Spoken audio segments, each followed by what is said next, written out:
Salut à tous et bienvenue dans Ma poche, mon avenir, le podcast qui vous aide à mieux comprendre l'argent pour mieux vivre ici au Comores.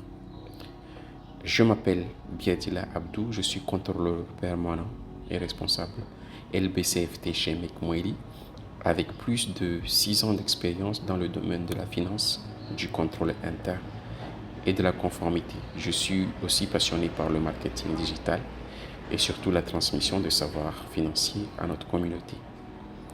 J'ai créé ce podcast pour que, ensemble, on apprenne à mieux gérer notre argent, éviter les pièges, développer nos petits projets et surtout préparer un avenir plus stable pour nous et nos enfants.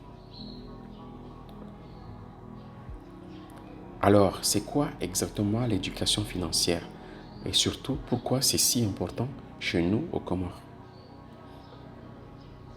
L'éducation financière, c'est simplement l'ensemble des connaissances et des compétences qui te permettent de bien gérer ton argent. Ça veut dire savoir gérer un budget, épargner, éviter les dettes inutiles, préparer ton avenir ou encore prendre de bonnes décisions quand il s'agit d'investir. En gros, c'est savoir faire des choix intelligents avec ton argent au lieu de subir. Ici, au Comores, on le sait, on vit souvent au jour le jour. Beaucoup de gens gagnent peu, mais parfois, ce n'est même pas le montant qui pose problème, c'est la façon dont on le gère. Combien de personnes gagnent un salaire, mais sont à découvert dès le 10 du mois? Combien ferment leur commerce parce qu'ils ont confondu bénéfices et argent personnel? Combien empruntent puis ne remboursent pas simplement parce qu'ils n'ont pas calculé leur capacité de remboursement? Ces problèmes-là, on peut les éviter avec un peu d'éducation financière. Tu peux t'en sortir avec même un petit revenu. Tu peux préparer des projets, même sans gros capital. Tu peux éviter le surendettement, les arnaques et les conflits d'argent. C'est possible. Et c'est ce qu'on va apprendre ensemble.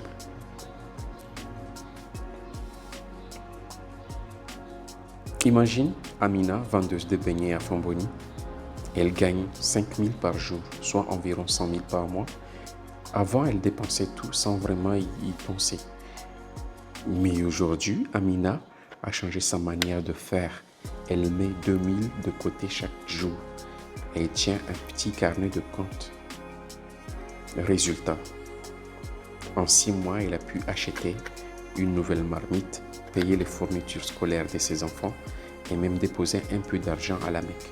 Tout ça sans augmenter ses revenus, juste en changeant sa façon de gérer.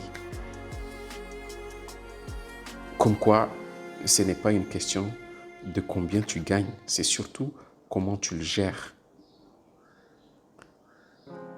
Quand on n'a pas d'éducation financière, les conséquences peuvent être lourdes. C'est l'endettement inutile, des crédits qu'on ne maîtrise pas, c'est l'absence d'épargne, donc la dépendance aux autres, c'est le découragement, l'impression qu'on ne s'en sortira jamais. Et surtout, on ne transmet rien de positif à nos enfants.